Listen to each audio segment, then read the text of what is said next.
కృపను బట్టి మనందరినీ కూడా ఆరోగ్యంగా సజీవ లెక్కలో ఉంచినందుకు దేవుని స్తోత్రం చెల్లిద్దాం. హల్లెలూయా, హల్లెలూయా. కూడా దీవించునుగాక. మరి దేవుని నమ్ముకున్న ప్రతి ఒక్కరూ ఎలా ఉన్నారు? మనం ఎలా ఉన్నాం? నమ్మిన మనం కూడా వాళ్ళలా ఉన్నామా? లేకపోతే డిఫరెంట్‌గా ఉన్నామా? ఒకసారి చూద్దాం. ఎందుకు అంటే దేవుణ్ణి నమ్ముకున్నాం అని అనుకుంటాం కదా! దేవుణ్ణి నమ్మినటువంటి వాళ్ళు ఎలా ఉన్నారు అనేటువంటిది కొంచెం అంటే ఎక్కువ ఎగ్జాంపుల్స్ అయితే చాలా పెద్ద మెసేజ్ ఉంటది కానీ అంటే మీకు వివరించడానికి. అలా ప్రతి ఒక్కటి కూడా మీకు జస్ట్ చెప్పేసి ముందుకు వెళదామండి. మార్కు సువార్త 5వ అధ్యాయము 20వ వచనం అండి. మార్కు సువార్త 5:20. మార్కు 5వ అధ్యాయం 20వ వచనం. సరే సెల్లిట్ 5వ అధ్యాయం. వాడు వెళ్ళి హ్మ్. హ్మ్. హ్మ్. హ్మ్. హ్మ్. హ్మ్. చాలండి. వాడు వెళ్ళి యేసు తనకు చేసినవన్నీ కూడా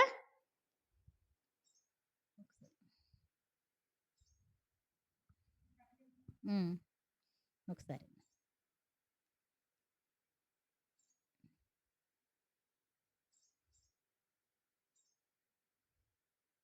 ఇంకొంచెం పైనుంచి చూద్దాం.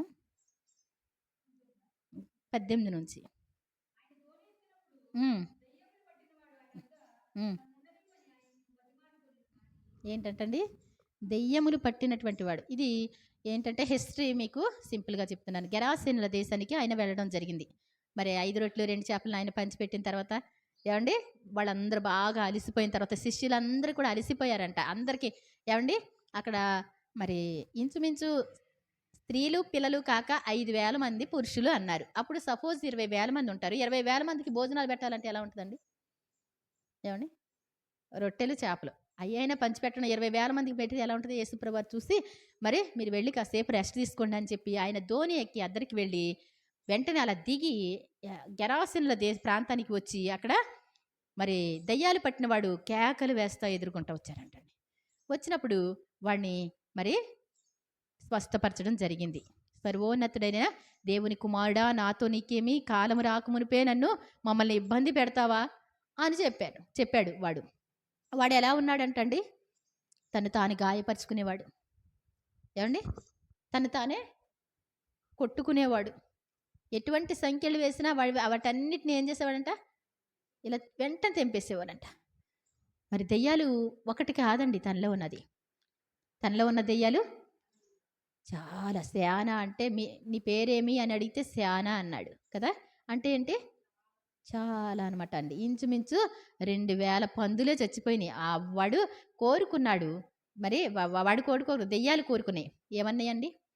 "ప్రభువా ఒకవేళ మమ్మల్ని పంపించేస్తే అదిగో ఆ పందుల మంద మేస్తుంది కదా! ఆ పందుల్లోకి మమ్మల్ని పంపించేయండి ప్రభువా." ఏవండీ? పందుల్లోకి ఏం చేయాలంట? కొంతమంది పంది మాంసాలు తినేస్తున్నారు చూడండి. ఏవండీ? అవునా కదా! దేవుడు ఎక్కడ చూసినప్పటికీ కూడా మరి పంది కోసం కూడా చెప్పబడింది అవి తినకూడదు అపవిత్రమని. ఈ పందుల్లోకి దెయ్యాలను పంపించేయమని చెప్పినప్పుడు ఏవండీ ఇంచుమించు 2,000 పందులు చచ్చిపోయినాయి. అక్కడ ఉన్నటువంటి వాళ్ళందరూ కూడా పోయి వాళ్ళ యజమానులకు చెప్పినప్పుడు అందరూ పరిగెత్తుకుంటూ వచ్చి, "ఓ నాయనో! మా పందులన్నీ చనిపోయినాయి. మాకు ఎంతో లాభమంతా నష్టంగా మారిపోయిందని" చెప్పి యేసు ప్రభునంటండి వెళ్ళిపోమని చెప్పారంటండి ఆ ప్రాంతం నుంచి. వెళ్ళిపోమని చెప్తే వీడు దెయ్యాలు పట్టినవాడు ఏం చేశాడంటండి? దెయ్యాలు పట్టినవాడు, "ప్రభువా నీతో ఉండడానికి నన్నుంచుకోండి ప్రభువా." వీడు స్వస్థ చిత్తుడే చక్కగా బట్టలు కట్టుకొని సంతోషంగా ఉన్నాడంటండి. స్వస్థ చిత్తుడిగా ఉండి మీతో ఉంటాను ప్రభువా అంటే మరి ఏమన్నాడంటండి యేసు ప్రభువారు? వద్దు నాతో వద్దు కానీ చూడండి. హ్మ్. హ్మ్. హ్మ్. ఆయన వానికి సెలవీయక నీవు నీ ఇంటి వారి వద్దకు వెళ్ళి ప్రభువు నీ యందు కనికెరపడి ఏంటంటే నీకు చేస్తున్నటువంటి కార్యాలన్నీ కూడా అందరికీ తెలియచెప్పు. మీ ఇంటికి వెళ్ళు. మీ ఇంటికాడ ఫస్ట్ కనపడు. ఆ తర్వాత అందరికీ చెప్పు అని చెప్పాడంటండి. ఏవండీ? ఈ దెయ్యాలు పట్టినటువంటి వాడి రూపం ఫస్ట్ ఎలా ఉంటదండి? చూడ్డానికి కూడా భయమే. దెయ్యాలు పట్టిన ఉగ్ర రూపంలో ఉండేవాడు. తనలో ఉన్నటువంటి దెయ్యాలు దెబ్బలాడుకుంటా ఉంటే వాడు ఎప్పటికప్పుడు కోసేసుకోవడం, ఏమండి రాళ్ళతో కొట్టుకోవడం, సమాధుల్లో ఉండటం, కేకలు పెట్టడం, ఇలాంటి వ్యక్తి చక్కగా బట్టలు వేసుకొని వస్తే ఆనమలై పట్లైనట్టు ఉంటాడు. అమ్మ నేను అసలు సౌండే ఉండదు కదా. మరి ఏసన్న గారి సినిమాలో చూస్తే కనుక తను సైలెంట్గా వచ్చి ఇంట్లోకి వెళ్ళి షెల్ఫ్లో బట్టలు తీసుకుంటే వాళ్ళ అమ్మ విచిత్రంగా చూస్తుంది అనమాట అండి. ముందెలా వెళ్ళిపోయాడు, చాలా సీరియస్గా వెళ్ళిపోయాడు. కాబట్టి ఇక్కడ యేసుప్రభు సెలవు ఇవ్వలేదంట. ఏంటంట, నాతో వద్దు కానీ నీ ఇంటి వారి దగ్గరికి వెళ్ళి ఈ సాక్ష్యం చెప్పు, నీ ఇంటి వారికి చెప్పు ఇవంతా కూడా. అలాగే మరి మీకు నచ్చిన వాళ్ళకి చెప్పని చెప్పినప్పుడు వాడు ఏం చేశాడంటే చెప్పండి.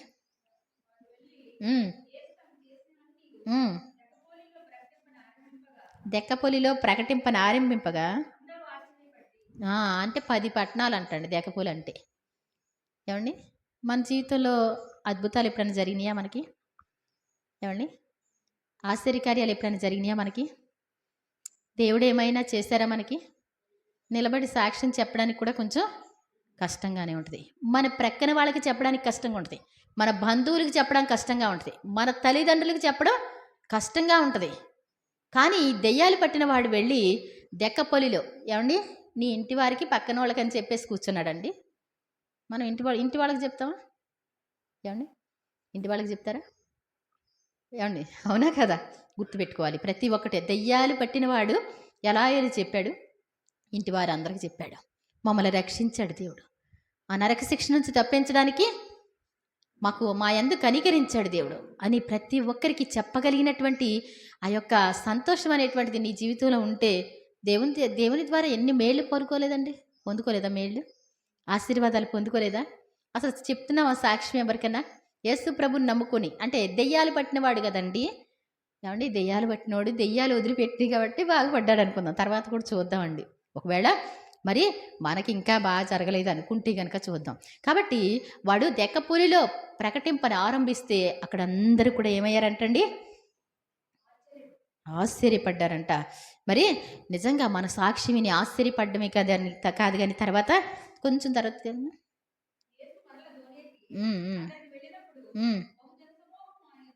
వాడు సాక్ష్యం చెప్తే 10 పట్టణాల్లో సాక్ష్యం చెప్తే, ఏమండి నేను దెయ్యాలు పట్టి సమాధుల్లో ఉన్నటువంటి వాడిని నన్ను రక్షించాడు, ఇలా జరిగిందని చెప్తే ఆ మాట నోట 10 పట్టణాలు బహుజన సమూహాలు అరణ్యంలో ఉంటే పరుగులు తీసుకుంటూ వచ్చారు. ఏమండి మనం ఎప్పుడన్నా ఎన్ని సంవత్సరాలు అవుద్దండి దేవుని నమ్ముకొని ఒక్కళ్ళన్నా రక్షించగలిగేవా? ఒక్కళ్ళకన్నా సువార్త చెప్పగలిగేవా?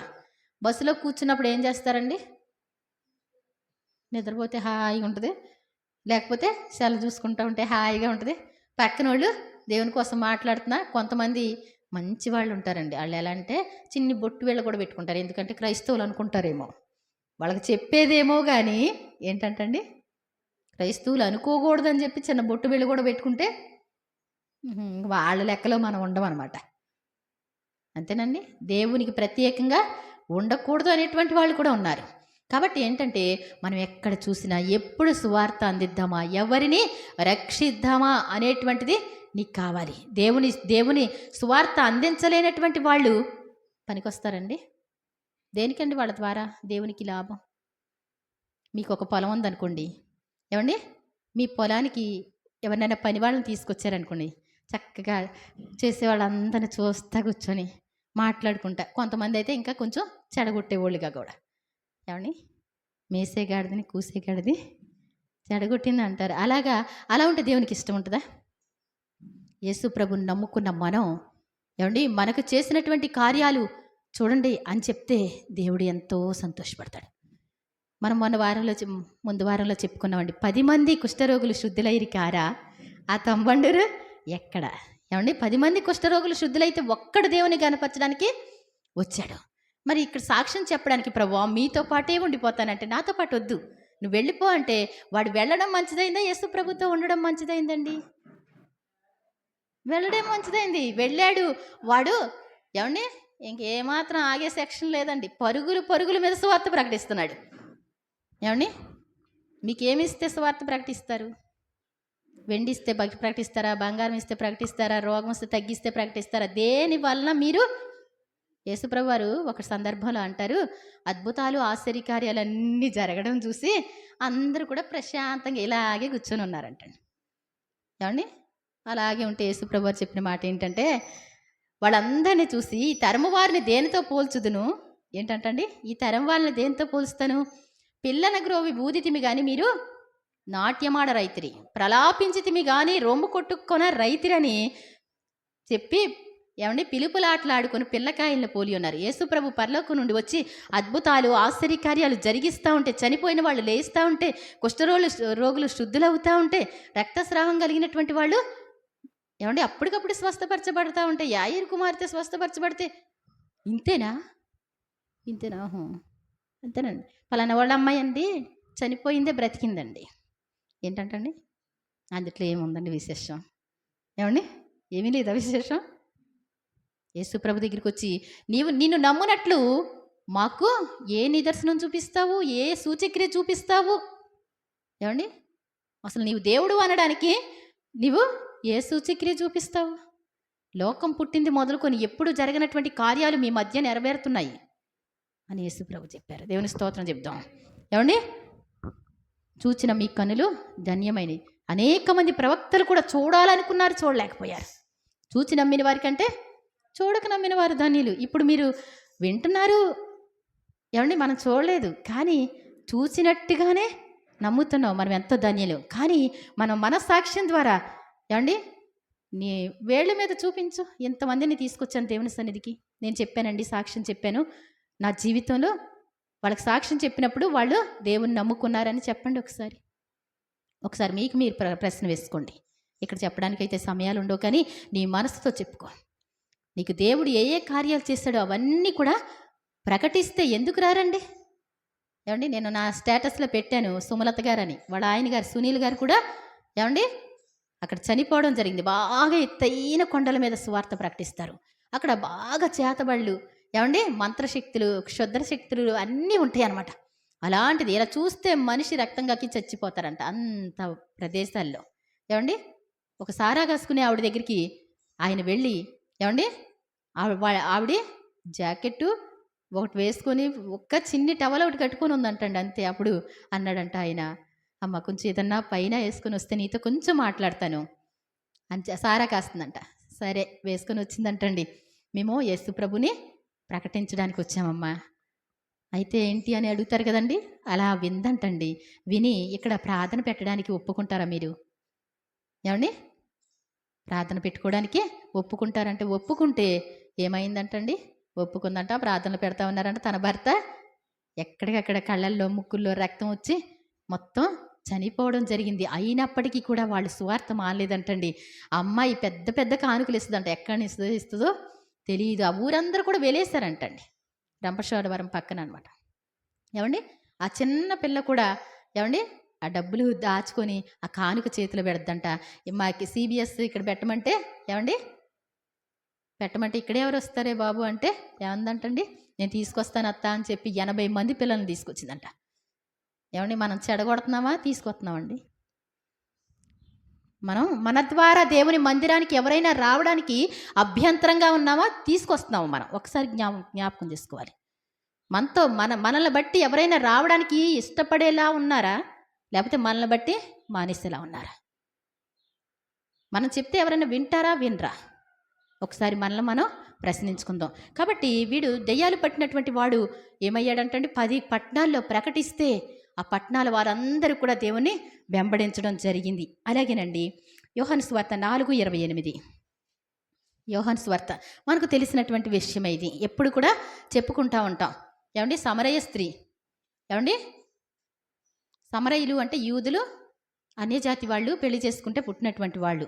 వాళ్ళకి లోకాచారాలు ఉంటాయి, దేవుని పద్ధతులు కూడా తెలిసే ఉంటాయి.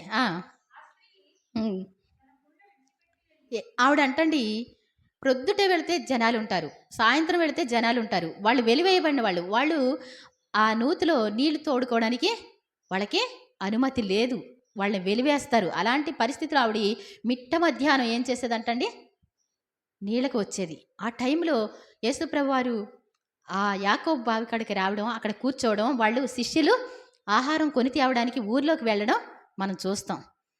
యేసుప్రభు వారు ఏమండి మేము ఆహారం తీసుకొస్తాము వెళతాము అనేసి అంటే, సరే మరి తీసుకొచ్చారు ఇంతలో తినండి అనేసి అంటే, ఏమన్నారు? మీకు తెలియని ఆహారం నాకుందంటే ఎవరో ఏదైనా తెచ్చారు కాబోలు తినేస్తున్నారు కాబోలు అనుకుంటున్నారు. ఈ టైంలో వాళ్ళు తినే టైంలో ఒక స్త్రీ అక్కడికి రావడం, కుండతో రావడం, యేసు ప్రభు వారిని నీళ్ళు అడగడం.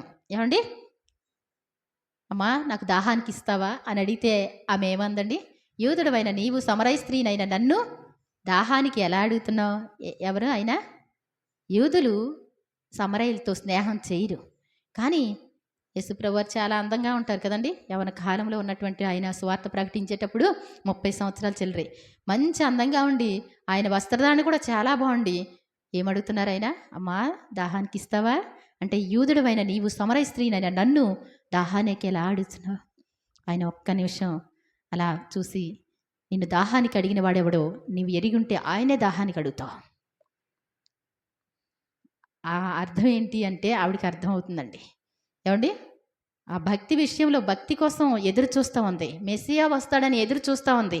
ఆయన వస్తే కనుక మమ్మల్ని అందరినీ ఏకం చేస్తారు, మేము ఆ కొండ మీద ఆరాధించుకోవచ్చని ఎదురు చూస్తూ ఉంది. దాహానికి ఇమ్మన్నవాడు ఎవరు అంటే, నీ దగ్గర చేత లేదు కదా, మరి ఎలా ఇస్తారు మీరు? చేత ఉంటే అడగొచ్చు. అంటే నేను ఇచ్చే నీళ్ళు ఈ నీళ్ళు కాదు. ఏమండి? నేను ఇచ్చే నీళ్ళు ఈ నీళ్ళు కాదు. నేనిచ్చే నీళ్లు త్రాగు ప్రతివాడు కూడా ఎప్పుడు దప్పికొనడు. ఈ నీళ్ళు తాగితే మరలా రావాలి. జీవితాంతం తాగినప్పటికీ కూడా మళ్ళీ దాహం వేస్తుంది. కానీ నేనిచ్చే నీళ్ళు వాడి కడుపులో ఊరేడి బొగ్గగా ఉంటాయి. ఇంకెప్పుడు కూడా ఏమండి టెన్షన్ పడరు. ఏమండి? యేసు ప్రభు దగ్గరికి వచ్చిన వాళ్ళు మరలా బాధపడే సెక్షన్ ఏమైనా ఉందండి? యేసు ప్రభుని పూర్తిగా తెలుసుకున్న వాళ్ళు ఇంకెవ్వరిని వెతుకులాట ఉండదు. వాళ్ళ ఆత్మీయ దాహం తీరిపోయినట్లే కదా. కాబట్టి ఆయన చెప్తుంటే అప్పుడు ఆమె వెంటనే గ్రహించింది, మెస్సియా వస్తారు, అప్పుడు మేము ఎలా ఆరాధించుకోవాలో చెప్తారు అని ఆవిడ చెప్పినప్పుడు, నీతో మాట్లాడుచున్నా నేనే ఆ మెస్సియాను. దేవుని స్తోత్రం చెప్తాం. దేవుడు ఎవరైతే దేవుడిని కోరుకుంటారో వాళ్ళ దగ్గరికి దేవుడు ఏం చేస్తాడండి? వస్తాడు. కొంచెం నువ్వు ఆయన మాట వినగలిగితే చాలు ఆయన వస్తారు. ఏమండి? నాకు ఎంతో ఇష్టం అండి, కల్లో కనపడ్డారండి యేసుప్రభు కూడా వస్తారండి, కల్లో కనపడ్డారండి, అంతే సంగతులు. మళ్ళీ ఏంటంటండి? కాబట్టి నీతో మాట్లాడుచున్న ఆయనే దిగి వస్తాడు ఇష్టపడితే. నీతో మాట్లాడుచున్న నేనే ఆ మెస్సయ్యను అనగానే ఏమండి? చంకలో ఉన్నటువంటి కుండ ఏంటంట టింగుమని అక్కడ పడేసింది. ఇంకా నీళ్ళు తోడుకోవడం మర్చిపోయింది. ఊరిలోకి పరిగెత్తుకుంటూ వెళ్ళింది. చెప్తుంది, నేను చేసినవన్నీ నాతో చెప్పినవాడు. అంటే ఇందులో వివరించడం అసలు కుదరదండి, ఇప్పుడు నాకు టైం లేదు. మరి చేసినవన్నీ నాతో చెప్పిన వాడిని నేను చూసే ఆయన మెస్సియా. ఒకసారి వచ్చి చూడండి. మన ప్రవక్తలందరూ వ్రాసినటువంటి మరి ఆ గ్రంథాల్లో వ్రాయబడినటువంటి ధర్మశాస్త్రంలో రాయబడినటువంటి వాడు ఎవరు? ఆ మెస్సియా. అక్కడున్నారు, కూర్చున్నారు యాకోబు బావి దగ్గర. నీ మొహం ఏం కాదు, మెస్సియా వచ్చేసి ఉంటారా? వచ్చాడు, నిజం, వచ్చి చూడండి అని చెప్పినప్పుడు అందరూ పరిగెత్తుకుంటా వచ్చారంటండి. యేసు ప్రభు ఇలా చూసి, ఏమండి ఏంటంటండి, ఇంకా 4 నెలలు అయిన తర్వాత పంట చేతికి వస్తుంది అనుకుంటాం కదా, కానీ ఇప్పుడే పంట వచ్చేసింది, కోత విస్తారంగా ఉంది, పనివారు కొద్దిగా ఉన్నారని చెప్పి ఆయన అలా చూస్తూ ఉంటే ఊరు వారు అందరూ వచ్చారంటండి. ఆయన మరి అందరితో ఆ యొక్క వాక్యాలు బోధించినప్పుడు, అమ్మా తల్లి నీకు వందనాలు, నువ్వు చెప్పిన దానికంటే కూడా ఎక్కువ చూసాం, భలే వ్యక్తిని పరిచయం చేసావు. దేవుని స్తోత్రం చెప్తాం. అర్థమవుతుందండి? ఎప్పుడన్నా చెప్పారు ఎవరికన్నా? ఏమండి? మేము అటు ఇటు కూడా ఉంటామండి. ఏమండి? ఏమంట? అటు ఇటు కూడా ఉండిపోతారంట చాలామంది. ఏం చేస్తారు? పోనీ మీ ప్రకారం మీరు చేసేసేయండి, మా ప్రకారం మేము చేసేసుకుంటాం, మనసులో అనుకుంటాం అంతే. ఏమండి? ఎప్పుడు ఒక్కరోజు దేవుని కోసం నువ్వు చెప్పలేకపోతే దేవుని భక్తురాలివా భక్తుడివా నాకు తెలియక అడుగుతున్నా. ఏమండి? దేవుని కోసం ఏమండి? ఒక దెయ్యాలు పట్టినటువంటి వాడు స్వస్థత పడితే వెంటనే నా జీవితం ఆయనకి సమర్పించుకోవాలని చెప్పి పరుగులు తీస్తా ప్రకటించాడు. ఈవిడ ఎంతో కష్టపడేటువంటి ఆవిడ, కానీ కొండను వదిలిపెట్టి వెళ్ళిపోయింది. ఏమండి? సువార్త ప్రకటించింది. ఆవిడకి ఏం అద్భుతం జరిగింది అక్కడ? నిజమైన దేవుడు దొరికాడు అని సంతోషం. మనకు నిజమైన దేవుడు దొరకలేదా మరి? ఏమండి? సంతోషం కాదా? మరి ఇంట్లో ఉన్న వాళ్ళకి చెప్పలేరు, మందిరాల్లో ఉన్నా చెప్పలేరు. ఏమండి? మందిరాల్లో ఉన్నా చెప్పలేరు. కాబట్టి చాలా జాగ్రత్త. నీ ద్వారా ఇంకొకళ్ళు రక్షింపబడకుండా అభ్యంతరకారంగా నీవు నిలిస్తే అది నీకు మంచిదే కాదు. ఎవరిని కూడా మనం అభ్యంతరం పెట్టకూడదంట, అభ్యంతరంగా ఉండకూడదంట. ఆయన నామానికి అవమానం తెచ్చేవారిగా మనం ఉండకూడదు. కాబట్టి మరి అలాగే చూడండి అపోస్తుల కార్యాలు 5:18.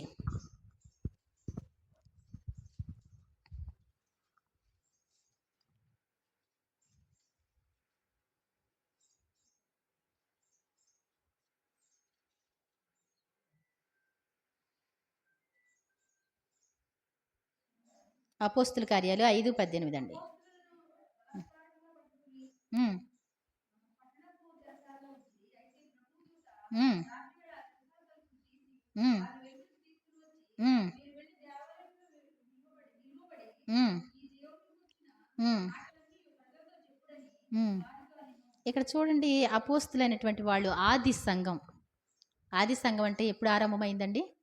యేసుప్రభువారు చనిపోయి తిరిగి లేచి ఆయన ఆరోహణమై వెళ్ళిపోయినప్పుడు మీరు యెరూషలేములోనే ఉండండి, పైనుంచి శక్తి పొందే వరకు కూడా మీరు పట్టుదలగా ప్రార్థన చేసుకోండి అని చెప్పినప్పుడు వాళ్ళు అక్కడ ఉండి ప్రార్థన చేస్తూ ఉంటే, ఏమండి, పెంతెకొస్తని పండుగ దినం వచ్చినప్పుడు 50వ దినం ఆయన ఆ పండుగ దినములో పరిశుద్ధాత్మ అందరి మీద కూడా కుమ్మరింపబడిన తర్వాత అక్కడ అద్భుతాలు జరిగినాయి అంటండి, ఆశ్చర్యకార్యాలు జరిగినాయి అంటండి. వాళ్ళ స్థిర ఆస్తులన్నీ అమ్మి ఏం చేశారంటండి? ఏం చేశారంట? అపోస్తుల దగ్గర పాదాల దగ్గర పెట్టారంట. చిన్ని కానుకలు ఇవ్వడం, లేకపోతే చిన్ని ఇవ్వడం, ఇవన్నీ కాదండి. అవి క్రొత్త నిబంధనలోనండి ఏంటంటే దశంభాగం కోసం అస్సలు చెప్పలేదండి. ఎంత సంబరమో! స్థిర ఆస్తులు. అంటే ఏంటో తెలుసా? ఎక్కడెక్కడో ఉన్నాయి. స్థిర అంటే దగ్గరలో ఉన్నాయి. మొత్తం అన్నీ కూడా ఏం చేశారంటండి? అపోస్తుల పాదాల దగ్గర పెట్టాడు. అక్కడ విశేషమైనటువంటి అద్భుతాలు జరుగుతూ ఉన్నాయి, ఆశ్చర్యకార్యాలు జరుగుతూ ఉన్నాయి.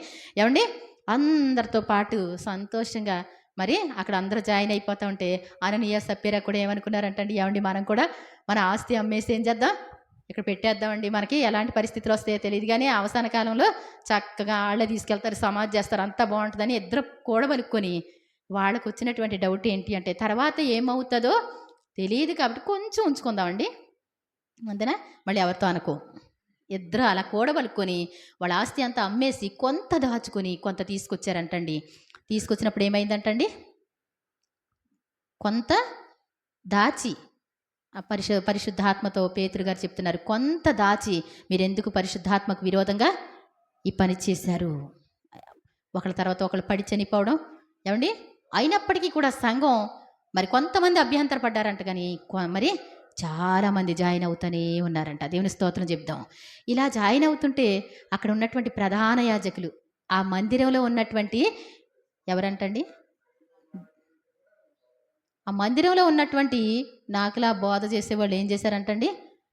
ఈ మందిరానికి ఎవరు రావట్లేదు, ఏమండి, ఈ మందిరానికి ఎవరు కూడా మానేశారు, ఆయన వెంటబడే వెళ్తున్నారు కాబట్టి మనం ఏం చేద్దామండి?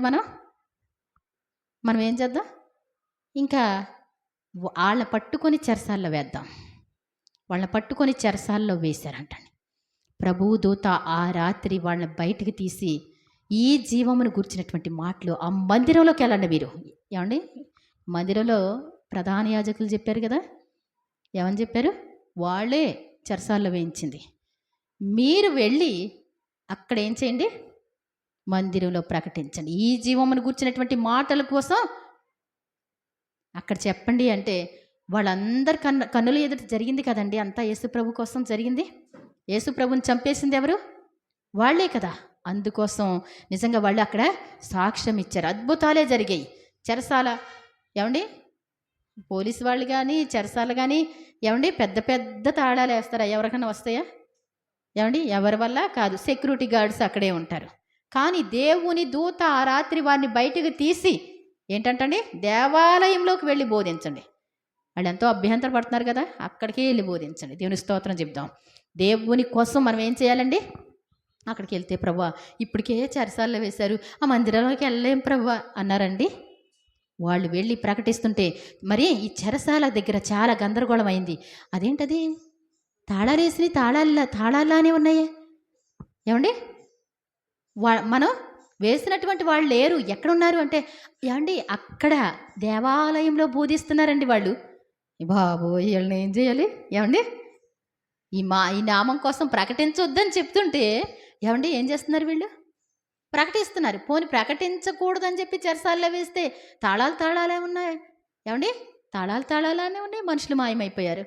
తీరా చూస్తే వాళ్ళని వెతకడానికి ఏమండి తాళం పగలగొట్టింది కాదు, ఏం చేసింది కాదు. దేవుని దూత బయటికి తీసి చెరసాలలోంచి మందిరంలో నిలబెట్టి అక్కడ ప్రకటించండి అంటే అక్కడ ప్రకటించండి. దేవుడు అద్భుతాలు చేస్తారు, ఆశ్చర్యకార్యాలు చేస్తారు.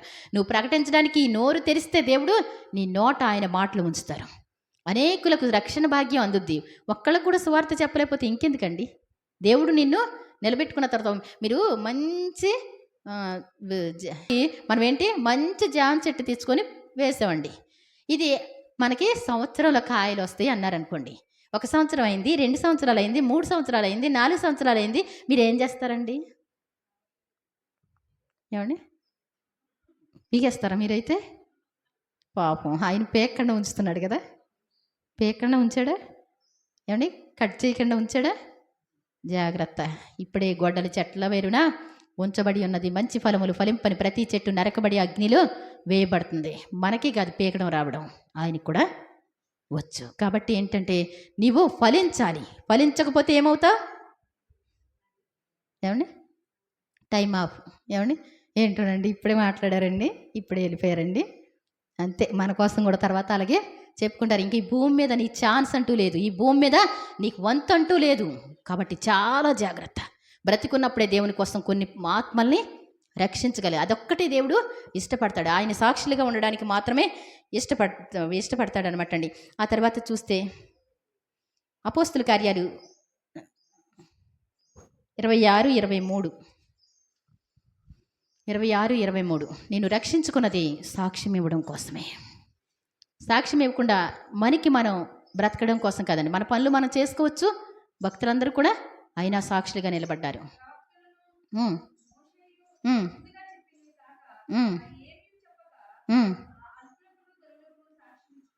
ఎవరు? పౌలు గారు చెప్తున్నారనమాట అండి. పౌలు గారిని చెరసాల్లో వేశారు. ఏమండి పౌలు గారిని చెరసాల్లో వేస్తే ఆయన చెరసాల్లో వేస్తే సువార్త మాత్రం ఆగట్లేదండి. ఎక్కడ పెడితే అక్కడ ఏమండి సువార్త ఆగట్లేదు. బాబోయ్, ఏంటి పౌలా, నీవు అధిక విద్య వలన నువ్వేమయ్యావు?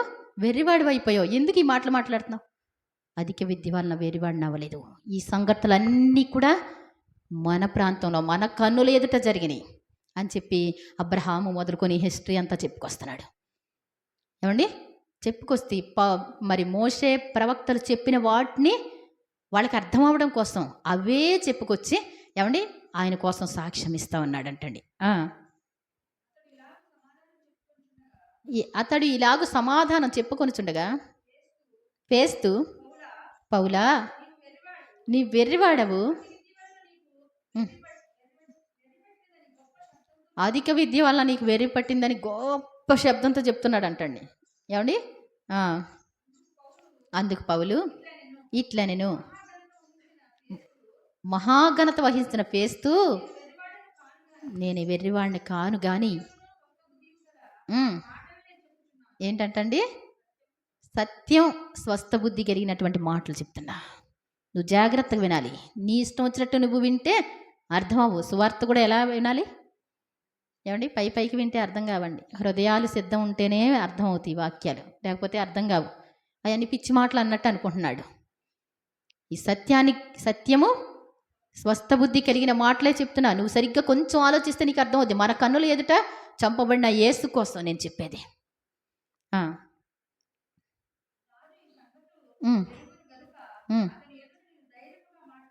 మీరు వినకపోతే వినకపోయారు. రాజుకు తెలుసు, అగ్గిరప్పరాజుకి మొత్తం తెలుసు. కాబట్టి అతనే అప్పగించింది. వాళ్ళు కూడా మరి అందుట్లో ఏకమయ్యారు కాబట్టి నన్ను అక్కడికి పంపించండి, అక్కడ చెప్పుకుంటాను నేను ఆ మాటలన్నీ.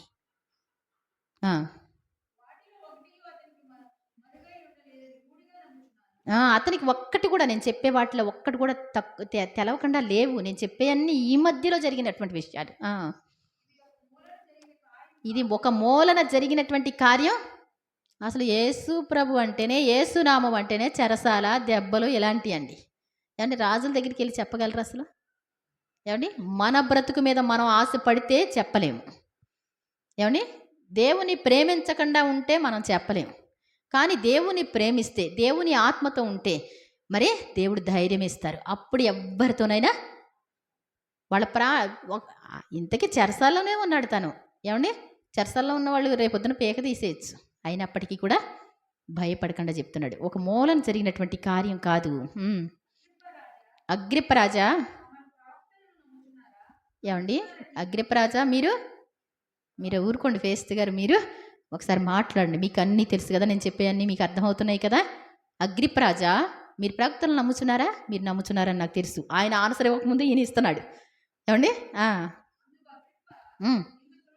ఓరి బాబు, ఎంత సులభంగా నన్ను క్రైస్తవుడిని చేసేస్తానికి చేయి చూస్తున్నావే, చాలా విచిత్రంగా ఉంది. అంటే చక్కగా వింటున్నాడు ఈయన. ఆయన ఎలా వింటున్నాడండి? ఆయన వెర్రితనంగా వింటున్నాడంట. ఆయన వెర్రోడు, ఆయన చెప్పే మాటలు వెర్రివి కాదు. అగ్రిప్పరాజా, ఇంత సులభంగా మీరు ప్రవక్తలు నమ్ముతున్నారు కదా అని చెప్తా ఉంటే, ఎంత సులభంగా నన్ను క్రైస్తవుని చేయి చూచుచుంటవే అంటే, ఏమండి సులభంగానో దుర్లాభంగానో తమరు మాత్రము, మీరు మాత్రమే కాదు, నా మాట వినే ప్రతి ఒక్కరూ ఈ బంధకాలు తప్ప నాకులా ఉండాలని నేను కోరుకున్నా. దేవుని స్తోత్రం చెప్దాం. నాకులా చెరసాల్లో ఉండాలని కాదు, కానీ నేను ఎవరి కోసమైతే సాక్ష్యం ఇస్తున్నానో, ఎవరి ఆత్మతో నింపబడ్డానో, ఎవరి కోసం నా ప్రాణాలు అర్పించడానికి సిద్ధపడానో, ప్రతి ఒక్కరు కూడా ఆయన తెలుసుకొని నాకు వలె మారాలని కోరుకుంటున్నాను అని చెప్తున్నాడు, సాక్ష్యం ఇస్తున్నాడు. మనం దేవుని నమ్ముకొని ఆ వాటి కోసం వీటి కోసం మోకరించి ప్రార్థన చేసేవాళ్ళుగా ఉండి 7 వారాలు పెట్టండి అమ్మ. దేనికోసం అండి? దేనికోసం? మా వాళ్ళందరూ ఆశీర్వాదం కోసం. మా చిన్నోడు అక్కడ ఉన్నాడు, మా పెద్దోడు ఇక్కడ ఉన్నాడు, పెట్టండి అమ్మ. వీడేం చేస్తాడండి? ఏమండి ప్రార్థన అంటే పడదు. వాళ్ళ ఇష్టం వాళ్ళు చేస్తూ ఉంటారు. వీటన్నిటి కోసం కాదండి మెయిన్. మనం ఎలా ఉండాలి? భక్తి కోసం ప్రార్థన చేసుకోవాలి. చిన్ని వాటి కోసం మమ్మల్ని తీసుకెళ్తూ ఉంటారు. ఏమండి ఇలా రండి, కొంచెం ఇదిగో ఈ దూడకు ఒకసారి చేయండి, అది మనకి ఎన్ని చెప్పినా ఇంకేమీ వినరు. ఏమండి అర్థమవుతుందండి? మెయిన్ చేసుకోవచ్చు కాదంట్లా, వాటి కోసం మీరు చేసుకోవచ్చు. చిన్ని వాటి కోసం ఎవరు చేసుకోవాలి? మీరు చేసినా వింటాడు దేవుడు తప్పకుండా. కాబట్టి మరి పెద్ద సమస్యలు అయితే తప్పకుండా చేయొచ్చు. మీకైనా సరే దేవుడు చేస్తాడు. ఒకవేళ కానీ మీకు కొంచెం భయం అనిపిస్తే మాకు లాంటి వాళ్ళకి చేయించుకోవచ్చు. అంతేకాని ఇక్కడ ఏంటంటే అందరూ కూడా మరి సువార్త ప్రకటించేవారిగా తయారవ్వాలి. ఇంటిళ్ళ పాది కోసం మోకరించి ప్రార్థించే అనుభవం కావాలి. పాటలు పాడొచ్చు, వాక్యాలు చెప్పొచ్చు, మోకరించి ప్రార్థన చేయడం వచ్చండి. నేను మోకరించి ప్రార్థన చేస్తానన్న వాళ్ళు చేతులు ఎత్తండి. ఏమండి మోకరిస్తున్నానండి, ప్రార్థన చేస్తున్నానని. ఏమండి దేవుని సన్నిధిలో మోకరించలేని వాళ్ళు ఎవరి దగ్గరైనా మోకరించాలి. అప్పుడు వంగిపోతాయండి చక్కని నడియాలు. ఏమండి అవునా కదా? చాలా జాగ్రత్త. మహాగణుడైనటువంటి దేవుని ఎదుట నీ మోకాళ్ళు నీ ప్రార్థన చేయడం ఎంతో గొప్ప విషయం. మరి ప్రాణాలు లెక్క చేయలేదు వాళ్ళు. ఆఖరికి కీర్తనలో 78:3 అండి. ఇవి కొంచెం పెద్ద స్టోరీలే, మీకు చెప్పడానికి నాకు టైం అయితే సరిపోదు. ఎన్నాళ్ళు మీరు వినలేక నీరసపడేవారేమో, అంత లాంగ్ జర్నీ లేదు. ఇప్పుడు మాకు తెలిసినటువంటి సంగతులను, మా పితరులు మాకు వివరించినటువంటి సంగతులను చెప్పేదను. యెహోవా స్తోత్ర క్రియలను, ఆయన బలాన్ని, ఆయన చేసినటువంటి ఆశ్చర్యక్రియలను దాచకుండా వాటిని ఎవరికంటండి? మా పిల్లలు ఉన్నారే, వాళ్ళ పిల్లలకు కూడా చెప్తున్నారండి. దేవుడు ఎంత గొప్పవాడో చెప్తున్నారా మీ పిల్లలకి? చెప్తున్నాను అన్నవాళ్ళు దేవుని స్తోత్రం చెప్పండి. ఏమండి చెప్తున్నారు? తప్పకుండా చెప్పకపోతే తప్పవుద్ది. ఆ తర్వాత వాళ్ళు కష్టపడతా ఉంటే మీరు ఏడవలసిన పరిస్థితి ఉంటుంది. పిల్లలకి సరిగా మరి ఏమండి సువార్త ప్రకటించుకోలేకపోతే వాళ్ళు చేసిన పనులు వాళ్ళకి కష్టమే, మీకు కష్టమే. కాబట్టి దేవుని బలం కోసం, దేవుని శక్తి కోసం, దేవుని యొక్క కార్యాల కోసం మరి మా జీవితంలో ఎన్నో గొప్ప కార్యాలు చేసినటువంటి దేవుడు ఈయన మాత్రమే అని మనం మన పిల్లలకు చెప్పాలి, వాళ్ళ పిల్లలకు కూడా చెప్పాలి. నీ తరంలో మీ పిల్లల్ని చక్కగా సంకలో పెట్టుకుంటారు. మన వాళ్ళు ఏంటంటే ఎంత మురిసిపోతూ ఉంటారు. వాళ్ళని చూపించకపోతే ఒక ఆవిడ మంచం పట్టేసిందండి, నా దగ్గరికి వస్తానంది. ఏంటంటండి నా దగ్గరికి సరిగా రానివ్వట్లేదు. ఎవరో కదండి, గంగినీటిపాలెం గువ్వలాంటి గారు చిన్న కూతురే. సరిగా రానివ్వట్లేదండి, కాళ్ళు మంచం పట్టేసిందండి, అన్నం తినట్లేదండి, కాలు కింద పెట్టట్లేదండి. ఏంటంటండి బుడ్డ పిల్లలంట సరిగా దగ్గరికి రానివ్వకపోతే ఏం చేసిందంటండి, నీరసపడిపోయింది. సెలైన్లు గట్రా ఎక్కించి నేను చెప్పేదాన్ని దేవునే ప్రేమించాలని. ఆ బుడ్డి పిల్లలు ఆవిడ దగ్గరికి రాకపోతే మంచమే పట్టేసింది. అంటే మీ మనసు ఎక్కడుంది? ఏమండి అసలు ఏమండి మనం ఎలా ఉండాలి అంటే మనం నా హృదయ స్పందన నిలిచే ప్రేమించనేమి లేక ఏమండి మది నిండా చీకటి అలిమే వెలుగులే లేక వెలలేని వాటికి వెనకట్టితే విలువైన జీవితాన్ని బలి చేసితే ఓ యేసు నీ పిలుపేనా విలువ తెలియజేసిందా మానవుని జీవితమునకు విలువింత ఉన్నా అది తెలిసి కొంటే యేసు నీ పిలుపులోన ఏమండి నీది చాలా విలువైన జీవితం. ఇది పరుగు పందెం. ఎవరి కక్షల వారు పరిగెత్తాలి, ఎవరి రూట్లో వాళ్ళు పరిగెత్తాలి. భర్త కోసం, భార్య, పిల్లల కోసం, వీళ్ళ కోసం ఇక్కడే చతికిలు పడిపోయి అసలు నీ జీవిత గమ్యం ఏమిటో, నీ జీవిత గమనం ఏమిటో తెలియకుండా ఎంతోమంది వ్యర్థం చేసుకోవట్లేదండి. ఏమండి ఆఖరికి వట్టి చేతులతో దేవుని రాజ్యం వెళ్తారా? ఒకళ్ళు దేవుని నమ్ముకుంటే పాప నరకశిక్ష తప్పి పరలోక రాజ్యం వెళ్తారు, కానీ వట్టి చేతులతో వెళ్తారా? ఒక్కరికైనా సాక్ష్యం చెప్పలేవా? దేవుడు గొప్ప దేవుడు అని ఒక్క ముక్క చెప్పలేవా? ఏమండి ఒక మంచి వ్యక్తి నాకు 10,000 ఇచ్చాడంటే ఆయన దేవుళ్ళు అంటాడండి. 10,000 ఇచ్చారని చెప్పుకుంటారు కదా. నీ కోసం తన ప్రాణాన్ని అర్పించాడు ఆయన, తన జీవితాన్ని అర్పించాడు ఆయన. ఆయన ప్రేమకి నువ్వేమీ కూడా ఇవ్వలేవు. కాబట్టి మీ పిల్లలకి చెప్పాలి, నీ బంధువులకు చెప్పాలి. నీ సాధ్యమైతే నీ జీవితమే ఆయన కోసం అంకితం చేసి చెప్పుకుంటే పరలోక రాజ్యంలో గొప్ప స్థానాలు ఉంటాయి. వనలు విడిచి వెంబడించిన ఉన్నవన్నీ ప్రభుని కొరకు వదిలివేసిన ప్రభుని శిష్యులు ఎంతో ధన్యులు, పరమరాజ్య వారసులని పిలువబడితిరి, ఘన విలువనుందిరి. మనకి వారానికి 1 గంట 2 గంటలు అంటే చాలా ఎక్కువ. వాళ్ళకున్న ఆస్తి అదే. వాళ్ళ కుటుంబాలను వదిలిపెట్టేశారు, వాళ్ళ వలలు వదిలిపెట్టేశారు, వాళ్ళ వృత్తి వదిలిపెట్టేశారు, దేవుని వెంబడించారు. నీకు ఏది ఉన్నా సరే అది చిన్నది కాబట్టి చిన్నది కొని కాదు, వాళ్ళ జీవితంలో దేవుని వెంబడించడం చాలా ముఖ్యమైనది. వాళ్ళ యొక్క పేర్లు ఎక్కడ ఉంటాయంటే ఏమండి జీవగ్రంథంలోనే కాదండి, పరలోక పట్టణం 12 గుమ్మాలు ఉంటాయి. ఏమండి పరలోక పట్టణానికి ఎన్ని గుమ్మాలు? 12 గుమ్మాలు ఉన్నాయి. 12 గుమ్మముల మీద ఒక్కొక్క గుమ్మం మీద ఎవరి పేర్లు ఉన్నాయి? ఇశ్రాయేల్ ప్రజల గుమ్మాలే ఉన్నాయి, వాళ్ళ పేర్లే ఉన్నాయి. దేవుని స్తోత్రం చెప్దాం. ఈ లోకంలో విద్య లేనటువంటి పామర్లు ప్రతిరోజు పొట్టకుటి కోసం వెళ్ళేవాళ్ళు, ఒక్కరోజు చేపలు పడకపోతే వాళ్ళ జీవనం గడవనటువంటి పరిస్థితి. కానీ వాళ్ళ పేర్లు ఎక్కడ తెచ్చుకున్నారు? పరలోక రాజ్యంలో జీవగ్రంథంలో మాత్రమే కాదండి. సరే ఒకసారి వెళ్ళానా, వాళ్ళ పేర్లు జీవగ్రంథంలో మాత్రమే కాదు, కానీ పరలోక పట్టణం పైన చక్కగా ఒక్కొక్కళ్ళ పేర్లు ఏమండి చక్కగా బంగారంతో లిఖించబడ్డాయి. దేవుని స్తోత్రం చెప్దాం. మనం ఆ విధంగా ఉండాలి. మరి అలాగే కీర్తనలు 145:4 ఒకసారి చూడండి. అయిపోయిందండి. మరి ఎంత ఫాస్ట్గా అనుకున్నా మేము కొంచెం లేటే అవుతుంది. 145:4 ఒక తరము వారు ఏమండి ఒక తరం వారు మళ్ళీ ఇంకొక తరం వారి ఎదుట క్రియలను కొనియాడాలి. ఏమండి మీ పిల్లలకి మీరు చెప్పారనుకోండి, ఆ పిల్లలు వాళ్ళ పిల్లలకి చెప్తారు, వాళ్ళ పిల్లలు వాళ్ళకి చెప్తారు. నీవు బ్రతికున్నావు 2-3 తరాల వరకు నువ్వేం చేయాలి? దేవుని మాటలే చెప్పాలి. న్యాయాధిపతుల గ్రంథానికి వెళితే యెహోవాను పేరు కూడా తెలవనటువంటి తరం ఒకటి లేచిందంటండి. ఎంత దౌర్భాగ్యం అండి. ఏమండి ఎవడి పని వాడు చేసుకుంటాం, ఎవడి తిండి వాడు తింటమే, ఈ లోకం మాత్రమే అనుకొని కోడి కుక్కలాగైతే సూపర్ అండి లెక్క. ఏమండి సరే అంత ఇష్టపడి పెంచుకుంటుంది కుక్క, చిటికమని చనిపోయింది. ఏమండి చనిపోతే దాని బాధలే పోయినీలే అన్నాను.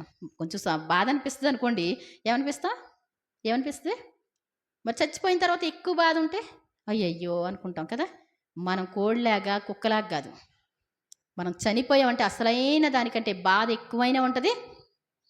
ఇక బాధలన్నీ పోవడం కంటే సంతోషమే ఉంటుంది. దానికోసం నీవు డిసైడ్ అవ్వాలి. కాబట్టి ఏంటంటే మరి మనం ఏం చేయాలి? మన తరం మనం ఎదటి వారికి చెప్పాలి, ఆ తర్వాత మిగిలిన వారికి వాళ్ళు చెప్పాలి, వాళ్ళ పిల్లలు వాళ్ళ తరాలకి. అంటే అందుకే అంటాడు దావీదు అంటాడు, నా తల వెంట్రుకలు నెరయి వరకు కూడా నన్ను బ్రతికించి ఉంచండి. దేనికండి?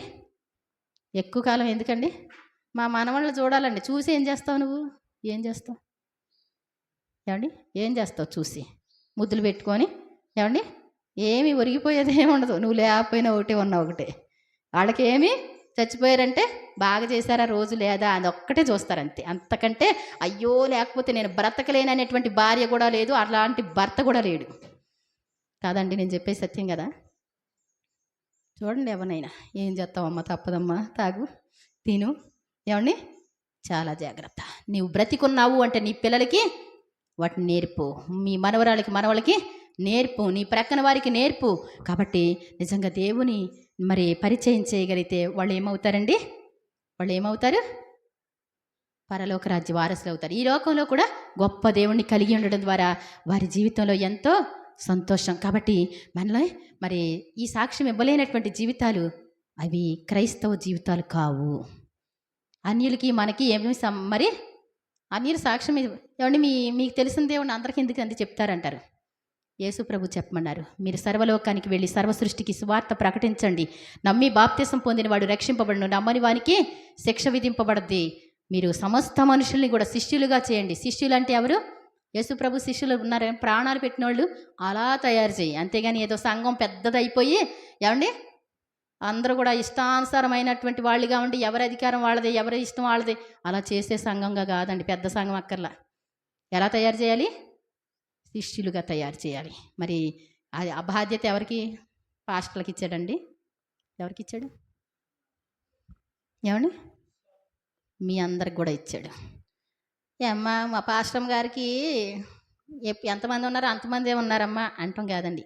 ఏమండి గొర్రెల కాపరి గొర్రెలను పెడతాడా? గొర్రెలకు పిల్లలకి అంటాయా? ఏం చేయాలి చెప్పండి? గొర్రెలు ఏనాలా? పాస్టర్ గారు ఏనాలా? అదే కాపరి ఏనాలండి. ఏమండి సంవత్సరానికి ఒక్కళ్ళన్నా తీసుకొస్తే, ఇప్పుడు 10 సంవత్సరాలు అయింది అనుకోండి, 10 మంది అన్నా వచ్చినా మనకు చెప్పడం ఎంతో కష్టం, అవునా కాదా? కాబట్టి చాలా జాగ్రత్త. దేవుని మాటలు చెప్పండి, దేవుని కోసం ప్రకటించండి. మనుషుల కోసం ప్రకటించే వాళ్ళు కూడా చాలామంది ఉన్నారు. మరి నిజమైన దేవుని కోసం తెలిసిన మనం తప్పకుండా సాక్ష్యం ఇవ్వకపోతే, నీలాంటి ఏమండి ఒక మంచి వార్తను చెప్పలేకపోతే, ఒక ఆఫర్ ఉందనుకోండి, పలానా టైం వరకు, పలానా రేపటి వరకే ఒక ఆఫర్ ఉంది, ఏమండి చెప్తారా చెప్పరా? వెళ్ళండి తెచ్చుకోండి అందరికి ఫోన్లు చేసి ఏం చేస్తారు? ఒక 2,000 కోసం 3,000 కోసం చెప్తారు. మరి ఎప్పుడు చనిపోతామో తెలియదు, కానీ ఆయన్ని తెలుసుకోవాలి, తప్పకుండా తెలుసుకోవాలి. బాప్తిస్తాలు తీసుకోవాలంట. మనం మరి నమ్ముకున్న మనం బాప్తిసం తీసుకోవాలంటాం. మీరు ఇలా ఉన్నారా, అలా ఉన్నారా? చక్కగా ఈ మాటలు మాట్లాడుకోండి, అంతేగాని వెండి బంగారాలు అందరికీ ఉంటాయండి. ఏమండి అవి వస్తే పోతే అవి మనతో రావు. నువ్వు చేసినటువంటి క్రియలు పట్టి దేవుని సన్నిధిలో లెక్క అప్పజెప్పవలసిన వారిగా నిలబడాలి. అవి గ్రంథంలో వ్రాయబడుతున్నాయి, ప్రతిరోజు వ్రాయబడుతున్నాయి. ఒక్క రోజుని ఎలా గడుపుతున్నావు అనేటువంటిది తెలుసుకుందాం. దేవుని స్తుతించగలుగుతున్నామా? దేవుని ప్రార్థించగలుగుతున్నామా? ఏమండి అనేకులకు సువార్త ప్రకటించగలుగుతున్నామా? ఏమండి నీ హిస్టరీ అంతా ఇలా తిరగేసినప్పుడు ఏముంటుందండి? దేవుని కోసం ఏం చేస్తావంటే, ఎన్ని పేజీలు తిరగేస్తే ఎక్కడ దేవుని పని చేసింది కనబడదా ఒకసారి చూసుకో. నీకు ప్రతిఫలం వస్తుందా రాదా? ఎవ్వని క్రియల చొప్పున వారికి ప్రతిఫలం వస్తుంది. దేవుని నమ్ముకున్నామని చెప్పి ఏ పని దేవుని పని చేయకుండా ప్రతిఫలాలు ఎక్కడి నుంచి వస్తాయండి? ఏమండి మీ టార్గెట్ పూర్తి చేసుకోకుండా మీకు జీతం ఇస్తారా బాబు? ఎవరు? ఆ టార్గెట్ కోసం ఎంతో దేవుని పని అయినా వెనకబెడతారు, అంతేగానా? అవునా? కాబట్టి చాలా జాగ్రత్త. దేవుని పని చేయకుండా దేవుని దగ్గర నుంచి ఆశీర్వాదాలు రావు. దేవుని ఎదుట మనం మరి ఆశీర్వదింపబడలేము. పరలోక రాజ్యం కూడా మరి సంపాదించుకోవడమే గ్రేట్ కాదు, కానీ పరలోక రాజ్యానికి కోట్ల ఆత్మలు తీసుకురావాలన్న ఆసక్తి మనకు కలిగి ఉందాం. దేవుడు తన పరిశుద్ధ వాక్యాన్ని దీవించునుగాక.